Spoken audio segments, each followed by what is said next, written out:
Good morning, First Orlando. It's great for our family to be back aboard the mothership.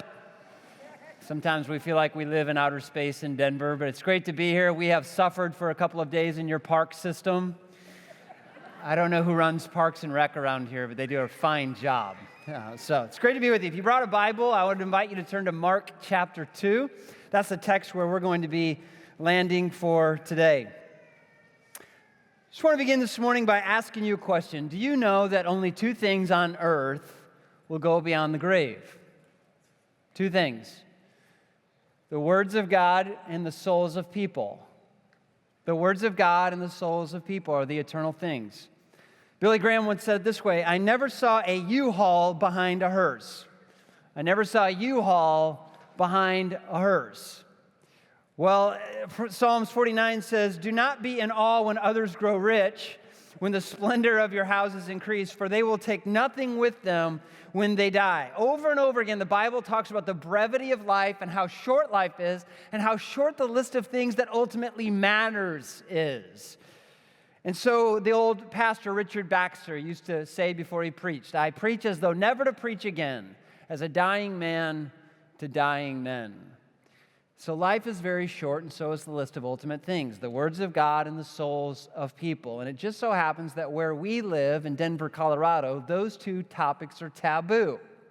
We don't talk much about the words of God or Holy Scripture or religion, and we don't talk much about souls, people. Now, it's interesting, I don't know if you know much about Denver, but it's really gone off the grid religiously. Barna did a research project not long ago and identify the top 15 most post-Christian cities in America, cities that have gone beyond the Bible for any meaningful information, and church attendance is in rapid decline. These are the results. You can see the hardest place to plant a church right now is in the Northeast, near the origins of our country. Find that ironic? The second most difficult place to start a church is in the Wild West. And we never dreamed until we moved out there how wild the worldviews would be on our own street, because it's a different kind of place religiously. Now, about 4 years ago, I lived among you, we lived among you, and we were sent out. I remember the moment when your pastor, David, put his arms around us on the platform and prayed over us. There's a picture right there, New Testament style. And we had seen the information about Barna before we went to Denver. We knew what we were up against, but we felt that God was going to do something special and that He was calling us to start a new church. And so when we moved out there, we launched in February 2015. And what has happened with our church since that day has been the most miraculous thing that we ever could have dreamed. What began as a Bible study in our home, protested by our neighbors and the HOA, has now grown into be one of the most influential churches in all of Denver, and now running about 1,000 people on a Sunday morning in a high school. I mean, it's pretty amazing what God has happened. And it's so fun to tell you that it's going well. And we did just buy a Walmart, because at Walmart, it's always lower prices. So we got a great deal on that building. We move in. Our first service, we think, is going to be December 23rd. And it's just been an incredible journey. Not easy, but incredible. And so along the way, some have asked us, what have we done differently that other church plants didn't do? Because most church plants, if you see the statistics, don't make it. They don't last. And as far as Lindley and I have considered this, there's about three things we've talked about that seem different for us. Number one, we don't know why, but we had the favor of God upon our church. Many doors that were slammed shut when we arrived there opened months later. Entrance into schools, key persons that came to our support. I could tell you stories all night long about how God opened doors for us. So that was the first thing. The second thing is we had an unbelievable sending church. That's you.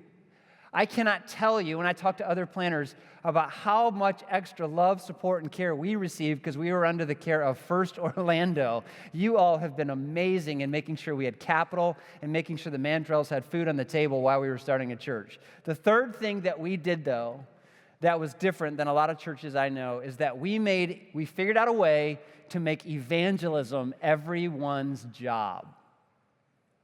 We said from the very start, what if we didn't take the approach of sending out the Navy SEALs on Sunday night?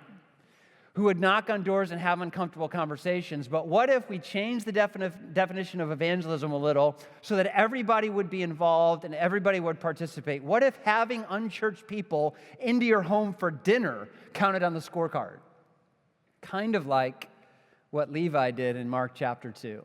I want to read you a story about how Levi has some unchurched friends over to his house for dinner. And it says this in Mark chapter 2 and verse 13. Jesus went out again beside the sea, and all the crowd was coming to him, and he was teaching them. And as he passed by, he saw Levi, the son of Alphaeus, sitting at the tax booth. And he said to him, "Follow me." And Levi rose and followed him. As Levi reclined at table in his house, many tax collectors and sinners were reclining with Jesus and his disciples, for there were many who followed him. And the scribes of the Pharisees, when they saw that Jesus was eating with sinners and tax collectors, said to his disciples, "Why is he doing that? Why does he eat with tax collectors and sinners?" And when Jesus heard it, he said to them, "Those who are well have no need of a physician, but those who are sick. I came not to call the righteous, but sinners." All right, let's roll up our sleeves and do some Bible study this morning. Bible study begins with basic observations of the text. I've got 5 super obvious things I see in the text. You'll see them also. Number 1, Jesus saw Levi. Verse 14, as he passed by, he saw Levi sitting at the tax booth. Now, why is Levi's occupation listed here? He's collecting taxes. He's not selling jeans. That's a bad joke, by the way. I'm moving on. Income taxes, sales taxes, and toll taxes were the 3 kinds of taxes, and toll taxes were the worst. You had to sit by a road, and when people came by, you would stop them, search their bags, and determine the fee for their travel. And so they were well-known thieves. They would hike up the fees and line their own wallets, and to say that Levi was a well-hated man would be an understatement. People just wrote him off. They never got to know him because of what he did. Henry David Thoreau once wrote, "The mass of men lead lives of quiet desperation." And I think that was Levi's life. I think he had more money than friends. I think he was lonely. I think he was ready for a change when Jesus came along. And here's what I want to say to you. You never know who around you is ready for a change that only Jesus can bring. You never know that. You can't tell by looking at them, but you do have to look at them. So much of evangelism is just stopping to see the people that are right there in front of you. Jesus sees Levi. Observation number 2, Levi follows Jesus.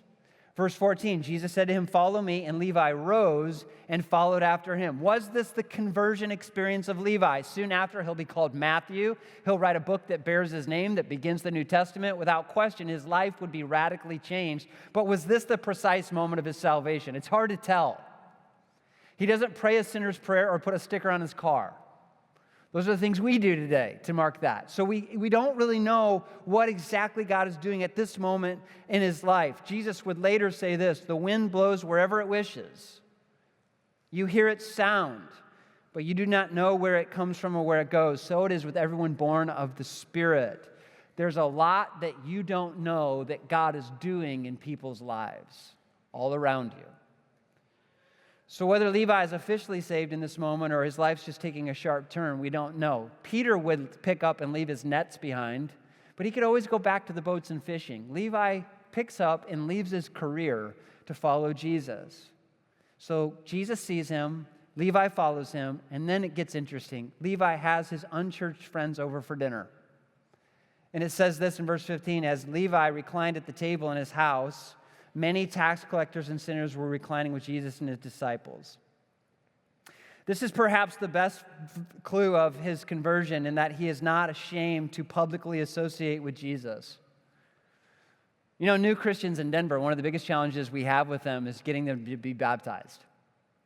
They'll say things like, "Yeah, I've accepted Jesus, but do I have to make a big show out of it? Do I have to go in front of people?" And to that, I just respond with Jesus' own words when he said, "If you're ashamed of me before others, I'll be ashamed of you before my Father." And I say, "Now get in the water now." And whenever I'm in a room this size, I just want to say, like, there's some of you in this room, I have no doubt that you've given your life to Jesus. You've never been baptized. And I'm leaving this afternoon, so I'm going to say it. Get in the water now. Why not be baptized? What are you waiting on?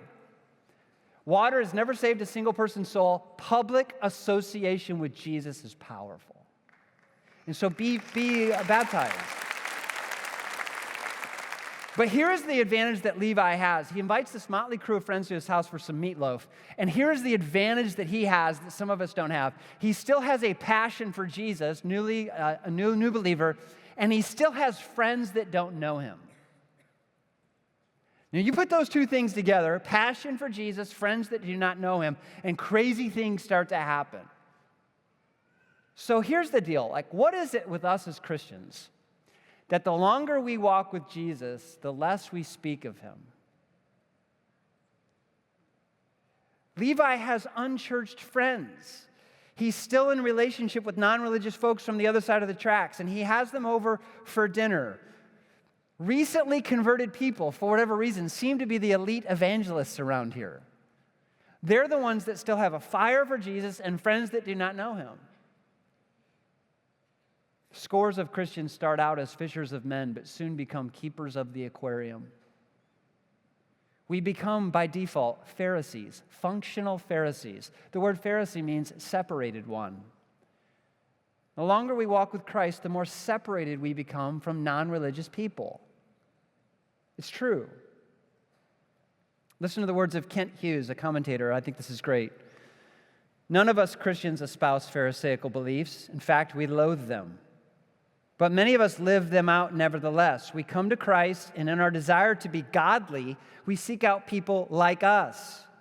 Ultimately, we arrange our lives so that we are with non-believers as little as possible.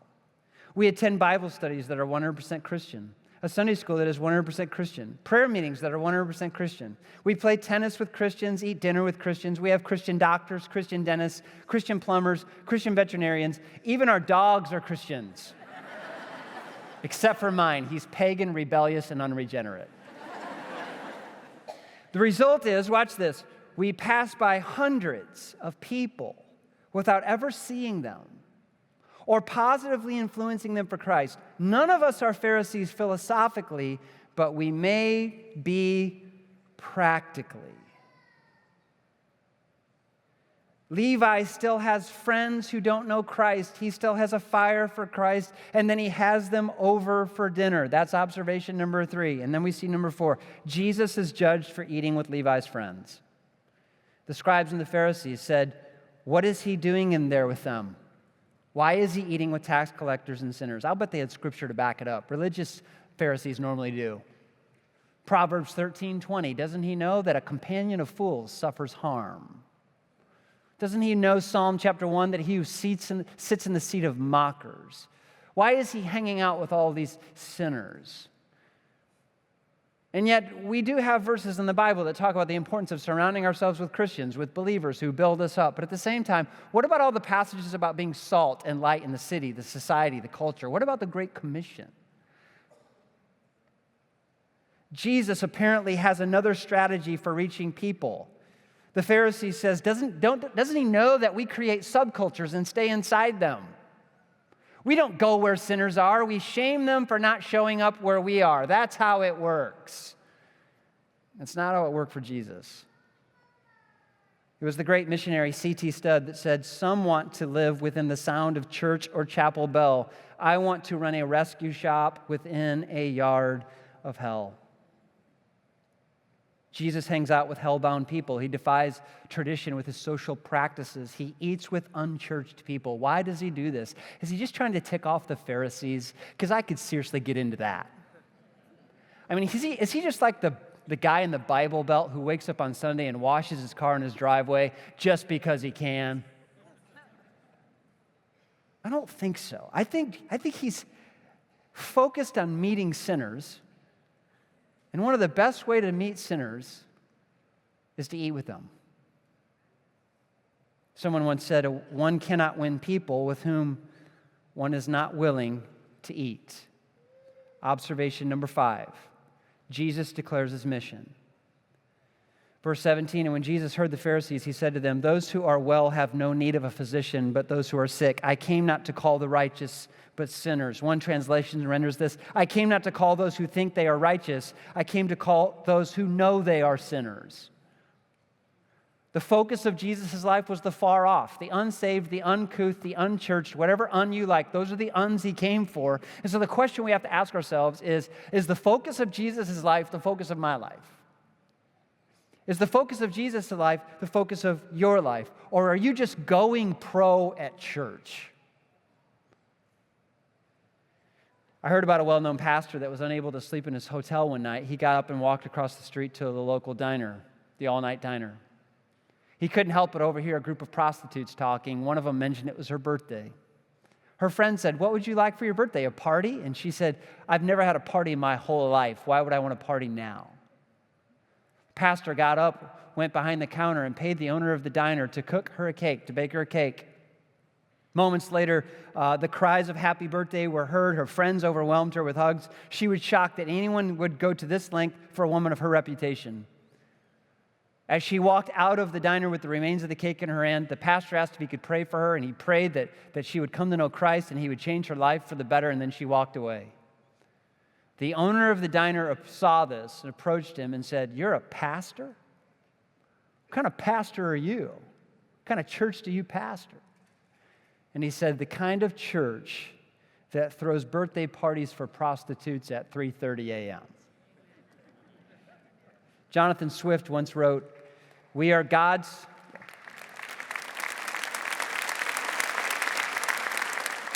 Jonathan Swift once wrote, we are God's chosen few, all others will be damned. There's room enough in hell for you. We can't have heaven crammed.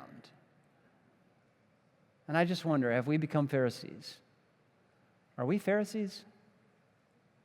Have we separated from society, from culture? Are we no longer able to influence people because we no longer have relationships with them? Jesus declares the focus of his life is to fill up heaven with sinners, but those who have no business having a relationship with God, to those who would be surprised that anyone would throw them a party of their reputation. So what about me as a pastor? I have to ask myself these same difficult questions. Let me tell you how I became a church planner. I was leading a significant church in West Tennessee. It was a great church. It was a regional church. People drove for miles to go to that church. And on Wednesday night, we had a program called Awana where the kids were in Bible study, and twice a year they were challenged to bring an unchurched friend with them to a Wednesday night program. If you couldn't find an unchurched friend, bring 3 cans of soup for the soup kitchen, consolation prize. And 3 years in a row, I took the lonely drive on Wednesday afternoon to the supermarket to get my own kids cans of soup, because they didn't have a single unchurched friend. And I was asking myself, why do my kids not have a single unchurched friend? And the Lord told me and my wife this, because you don't. Kids are a reflection of their parents. And that began the journey for us to kind of reorient our whole life in such a way that we would live in such a way that we would surround ourselves with unbelievers and we would be genuine friends with them. And that we wouldn't just be keepers of the aquarium. But it's not easy for me. I always like to shatter the illusion that there's a sage on the stage. I like Christian people. I like hanging out with Christian people. I eat Christian nuggets at Chick-fil-A all the time. I grew up in a church, had flannel graphs in Sunday school and potluck dinners. My brothers and I were pros at the potluck. We knew what dishes to avoid. I went to a Christian college. I went to a Christian seminary. I have a Christian doctoral degree. I have pastored Christian churches. Christians are my peeps, all right? And yet, I just happen to live in a city where there's not very many of us. And my kids go to schools where they are in the vast minority. And so I just want to share 3 things that we've learned about non-religious people by living with them for 4 years. And this may not be true of Orlando. I sense that it might be. But here are 3 things that we've learned about doing life with unchurched people. Number 1, non-religious people think most of what we do as Christians is just really weird. So when I pull my trash can to the curb and my neighbor does the same, our lives collide, and I've got one of those cheesy Christian t-shirts on. Let's say it says, God answers knee mail. He looks at me and thinks, that's the strangest guy on our street, no doubt. What do you do when you see a strange person coming down the street? You cross to the other side of the street. Most of what we do as Christians, and we speak Christianese, they don't speak the language. They just think what we do is just really, really odd. We're just weird people. In his book, I Once Was Lost, the author Doug Schopp shares the story of he and a group of college students who decided to witness on their secular California university. They came up with a strategy. We'll go to the high-traffic lawn of the campus, and as postmoderns walk by, we will be engaged in bold worship of song. The non-religious students were not drawn but repelled. They didn't understand what was happening. Here's what Doug writes now in his book, I Once Was Lost. He said, we came up with that evangelistic strategy while we were alone in a room together with a bunch of Christians. Not once in our brainstorming did we ask where our non-Christian fellow students were coming from. Not once did we try to find out what they might need to take a step toward Jesus. Since that worship on the grass event, God has granted us the humbling privilege of walking the journey of faith with more than 2,000 people who were once lost but now are followers of Jesus. And this book is incredible. Two guys write the story of how they saw 2,000 postmodern college students come to faith in Jesus and the process that was in play in most of their lives. There were 5 big doors they had to walk through, 5 thresholds, and their way to receiving Jesus. And the first threshold that non-believers who became believers said, the first one that was significant, is they remembered the day that they actually liked a Christian. That they invited a Christian into the inner sanctum of their lives. That they were close friends with someone who claimed to be a Christian. What makes you appealing to non-religious people is not your religion. It's your love and genuine interest in them. Second thing we're learning is that non-religious people will listen once they feel loved and safe. Non-religious people look at Christians and they see this guy right here. It's true. They think you're thinking, it's a no for me. It's true. How do I know this? Because we've become really close friends with all of our non-believing neighbors, and they tell us what they were saying before we got there. Southern Baptist church planters are coming to our street. They're going to proselytize everybody. They're going to suck the fun right out of the street. All this was being said before we moved onto the street. It's true.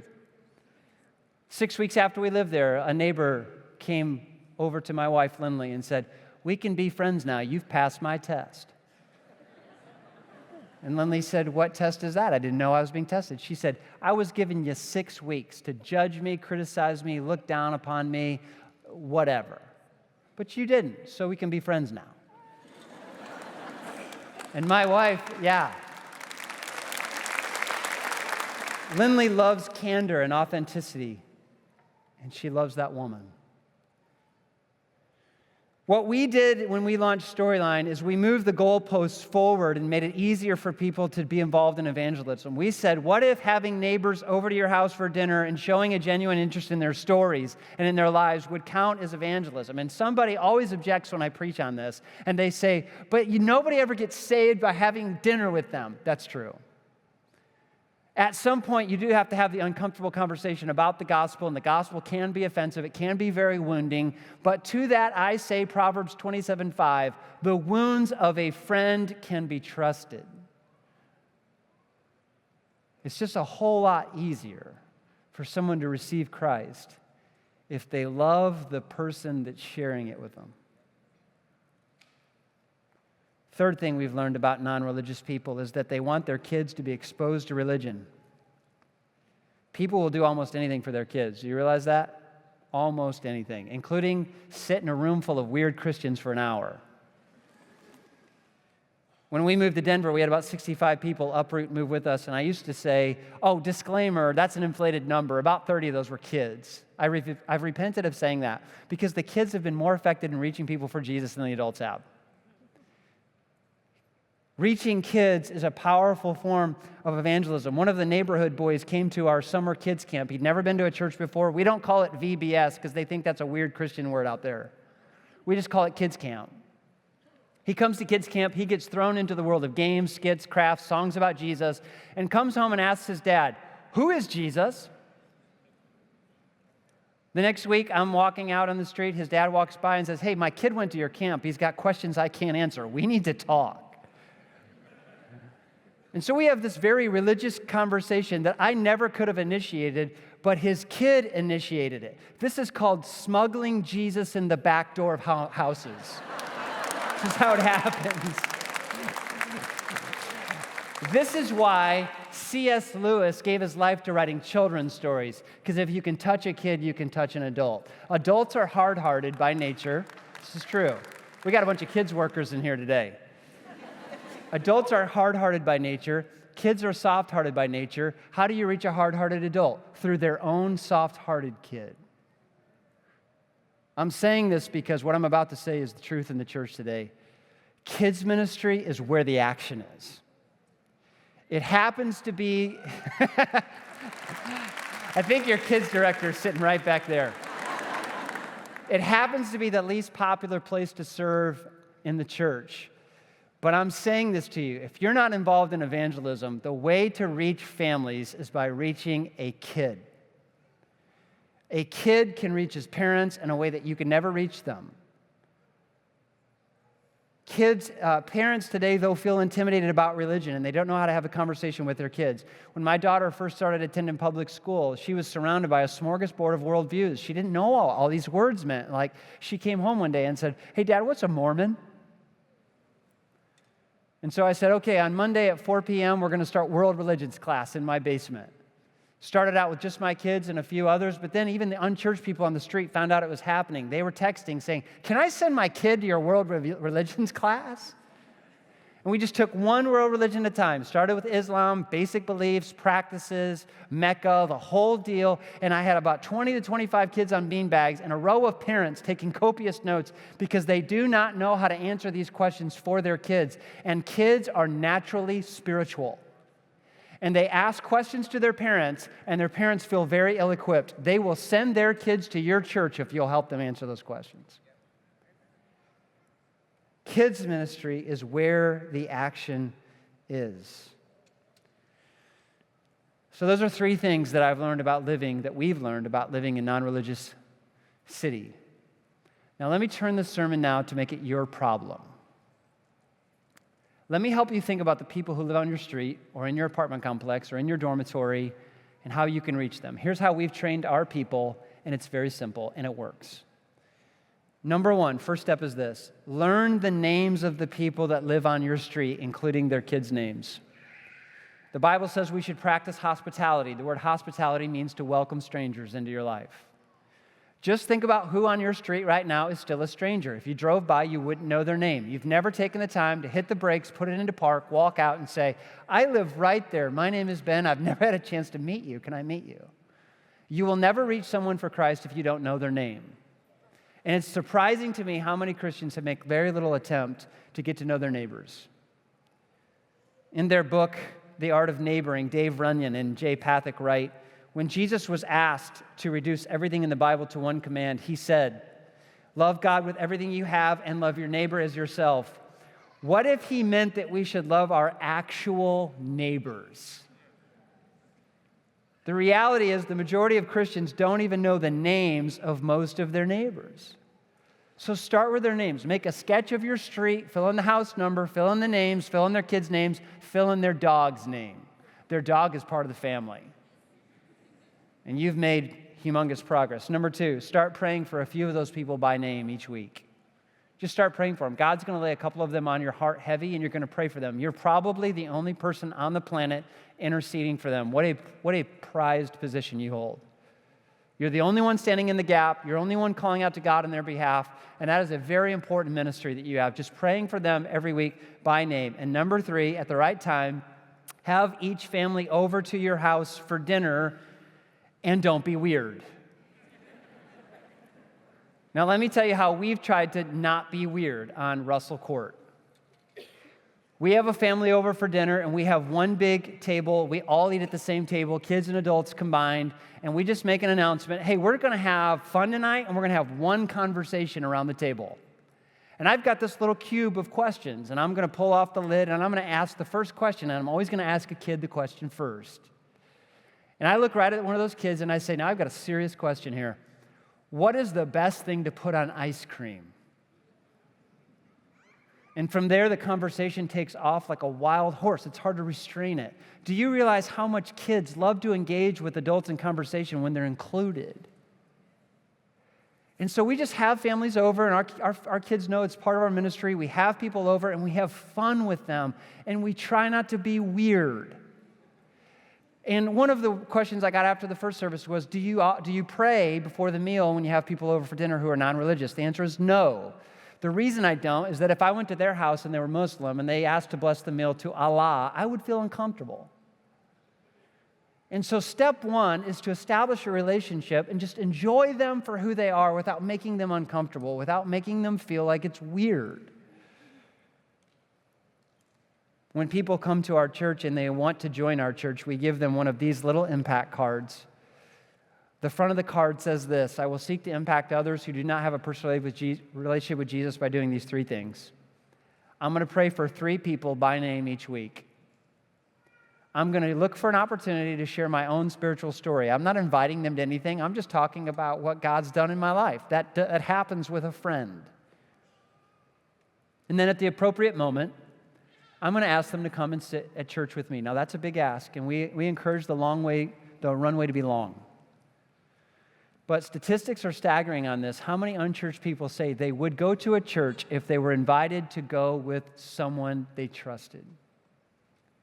So we give everyone that card, and on the other side of the card, we ask them to fill it out right there, the names of 3 people that have no business being in their lives. You have nothing in common with them. You never would have sought them out, but God has put them right there on your street, under your nose, and it's your job to see them. You're the missionary on your street. You have the most unique opportunity to befriend tax collectors and sinners and invite them into your life, and not just to a location. What if evangelism was more than inviting people to a location? What if it was about inviting them into our lives? It's a whole lot more fun. And so I close with this question: who are you planning now to have over for dinner? Let's pray. Oh God, you know how difficult this subject is for me because I never feel like I'm doing enough. It's so easy to get sucked into the vortex of piety in church and to lose sight of the people who live all around me, who are so far from God. I'm the only Bible they read, the only Jesus they know. And I just believe that in this room that there are some who feel very convicted about this, and that they might feel led to do what the Mandrells have done in reorienting our lives around reaching unchurched and loving, far from God people right where they are. And so I pray for every Christian, Lord, that as we go forth from this place, you'd give us a name or a family of someone that we're going to build a friendship and a genuine relationship with. And God, if there's anyone that stumbled into this church today not knowing what Christianity is about, I pray, Lord, that they would long to know the grace of Jesus, that He paid on that cross for our sins, and that today would be the day of their salvation, that they would go and follow after Him. In Jesus' name I pray. Amen.